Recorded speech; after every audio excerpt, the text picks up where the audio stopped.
안녕하세요, 4월의 아빠입니다. 오늘 리뷰해볼 작품은 도리스 레싱의 1988년작 다섯째 아이입니다.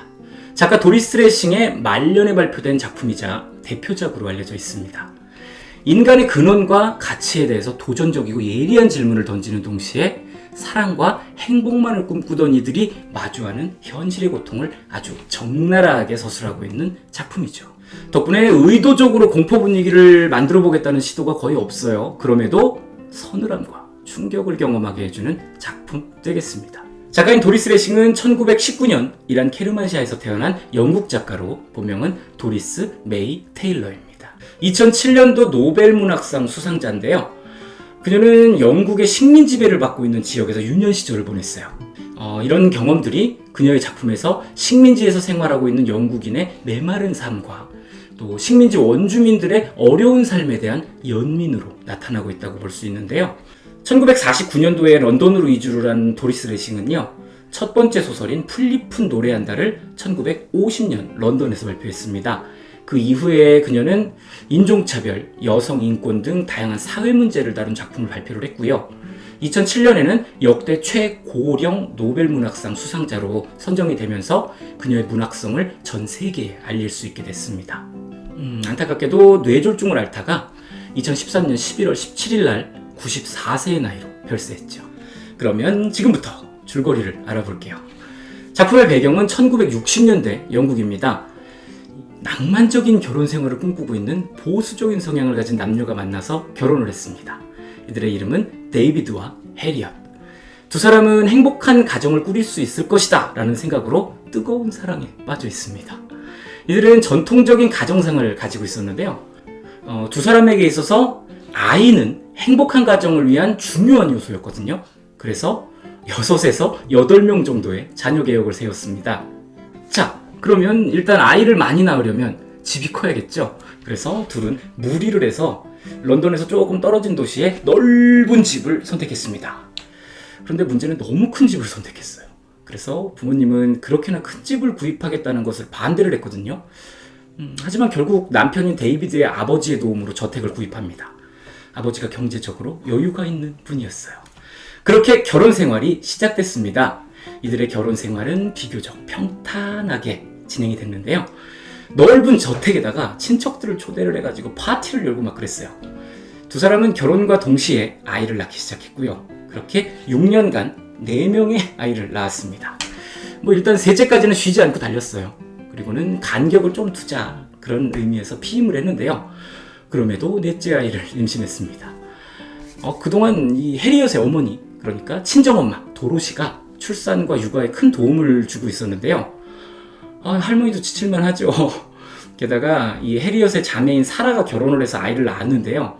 아픈 아이가 태어났어요. 친정엄마는 더욱더 지쳐갑니다.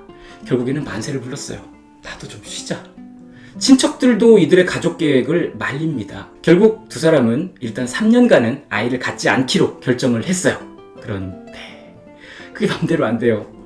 그렇게 해서 오늘의 주인공 5째 아이가 임신이 됐습니다. 근데 이 아이 주인공답게 뭔가 심상치가 않아요. 이미 4번의 출산을 경험을 한 해리엇. 하지만 이번에는 느낌이 달라요.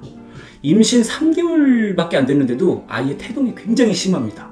이 해리엇은 통증을 이기기 위해서 진정제를 막 복용을 하고요. 일부러 더 많이 움직이면서 고통을 참았어요.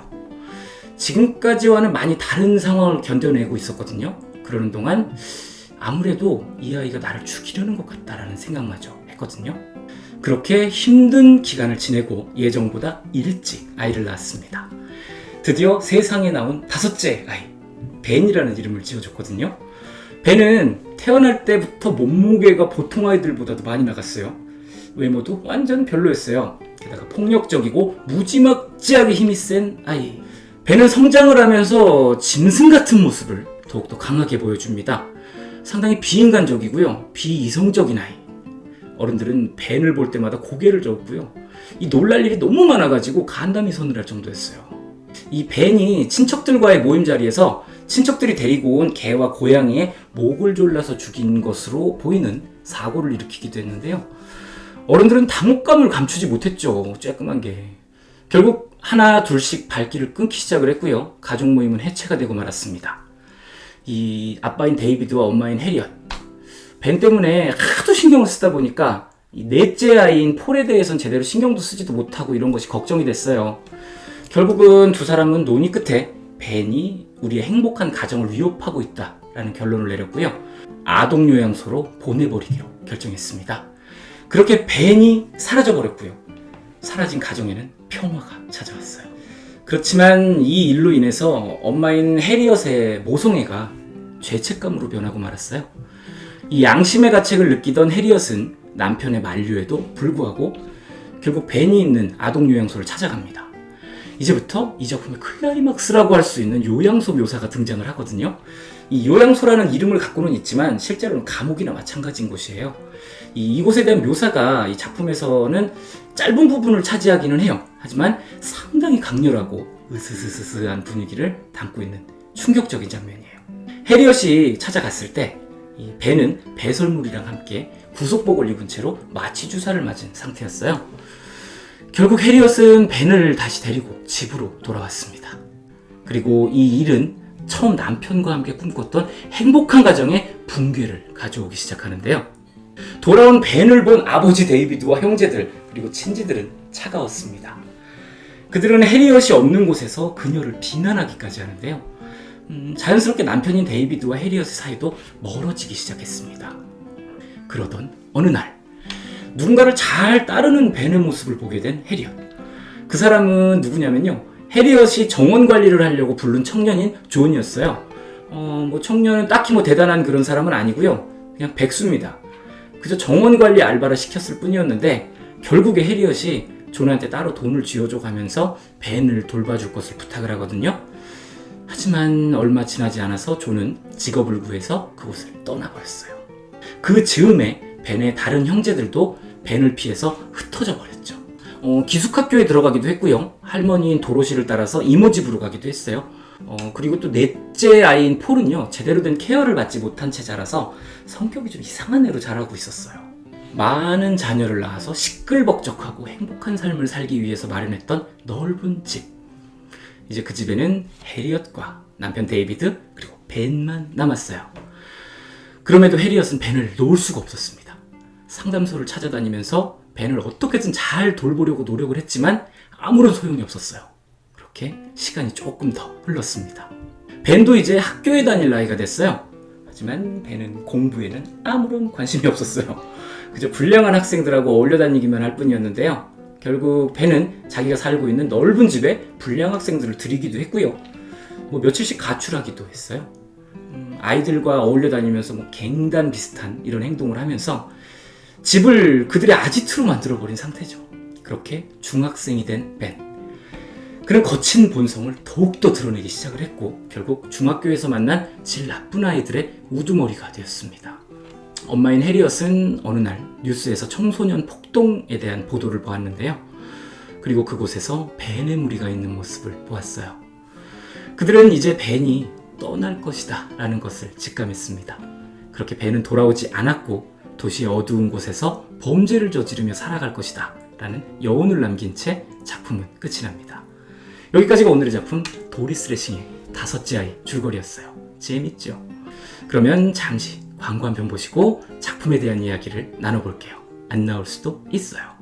작가인 도리스 레싱은 이 작품을 빙하시대에 존재하는 유전자가 우리에게 전해져 내려온다라는 글에서 착안했다고 합니다. 결국 작가는 이 벤을 통해서 독자들에게 인간의 원시성에 대해서 말을 하면서 그에 따른 두려움을 느끼도록 하려고 했던 것 같아요. 그러면은 이 원시성에 대해서 제 개인적인 감상을 좀 얘기해 보자고요. 이 원시성의 의도였다면요, 작가의 의도는 살짝 빗나간 것 같다는 생각이 들어요. 이 빙하시대의 유전자, 곧 이성보다는 본능에 충실한, 지금의 인류와 비교를 할 때 동물에 더 가까운 모습으로 묘사를 하면서 이야기를 하려 했다는 걸로 보여요. 일단 결과적으로 두려움과 공포를 조장하는 데는 성공을 했습니다. 하지만 다른 방향에서 그것을 이루었다고 봐요. 이 원시성이 남아있는 유전자를 가지고 태어난 벤의 이 비이성적이고 비합리적인 모습을 통해서 지금의 우리와 다른 모습으로 독자들의 무서움을 느끼게 하려 했지만요, 결과적으로는 이 비이성적이고 비합리적인 현재의 우리와 같은 모습을 보게 돼버렸습니다. 우리는 아직 원시성을 가지고 있잖아요. 그것을 감추고 있잖아요. 그래서 그 모습을 대놓고 드러낸 이 작품이 더 현실적으로 다가온 거는 아닐까 생각해요. 이 작품은 새로운 가정을 준비하는 커플이나 어린아이를 키우고 있는 부부에게 많은 생각 재료를 제공하고 있습니다. 우리가 행복만을 생각하면서 시작한 결혼 생활, 대부분 시간이 지나면서 자연스럽게 현실을 마주하게 되죠. 작품은 이러한 현실을 아주 냉정할 정도로 그대로 서술하고 있어요. 간단하게 설명하자면 누구나 집안에 꼭 한 사람씩 있다는 말썽쟁이, 개차반이라고도 하죠. 술 먹고 말썽 부리고 돌아오면은 가족들이 모여서 합의금을 만들어야 한다던가, 취직을 안 하던 못하던 간 속썩이는 사람이 될 수도 있고요. 성격이 완전 특이해가지고 가정의 불화를 조장하는 사람이라던가, 아니면 이런 인물이 없더라도 몸이 아픈 사람이 생기면 온 가족이 모여서 걱정을 해야 하는 그런 현실. 바로 배는 가정 안에서 그런 인물이었습니다. 이 젊은 남녀가 사랑으로 결혼할 때는 이런 부분이 피부에 와닿지는 않잖아요. 살다 보면 마주하는 현실인 건데요. 작품은 가족이 가장 소중한 존재인 동시에 가장 상처를 주는 존재다라는 것을 말하고 있습니다. 이 무리해서 대저택을 구입할 때도, 또 친척들을 불러서 파티를 할 때도 가족들은 뒤에서 두 사람을 욕했어요. 아이를 많이 낳겠다고 하는 두 사람에 대해서 비난을 하기도 했고요. 그리고 이런 모습은 벤으로 인해서 아주 강하게 표출이 되기 시작하는데요. 과연 이 가족이 벤 때문에 파괴된 걸까요? 아니면 이중적인 모습으로 인해서 언제든 어떤 이유로든 혼란을 겪을 준비가 되어 있었던 건 아닐까요? 그렇다면 우리의 가정은 어떤가요? 현실을 마주해 보셨어요? 어떠세요? 생각해 볼 게 참 많죠. 사랑과 결혼, 그리고 육아와 생활로 이어지는 우리의 삶이 항상 행복하기만은 하지 않다라는 사실을 아주 적나라하게 그려낸 오늘의 작품 다섯째 아이. 행복만을 꿈꾸는 건 말 그대로 꿈이다라는 너무도 현실적인 이야기를 하고 있어요. 네, 여기까지가 오늘의 작품인 도리스 레싱의 다섯째 아이 리뷰였습니다. 지극히 현실적인 부분을 건드리고 있는 작품이에요. 하지만 작품에서 모성을 건드렸다는 부분이 개인적으로는 좀 불편하게 느껴졌던 작품이었습니다. 저는 또 다른 작품으로 여러분을 만나러 오겠습니다. 즐겁게 감상하셨다면 구독, 좋아요, 알림 설정까지 꼭 부탁드리겠습니다. 감사합니다.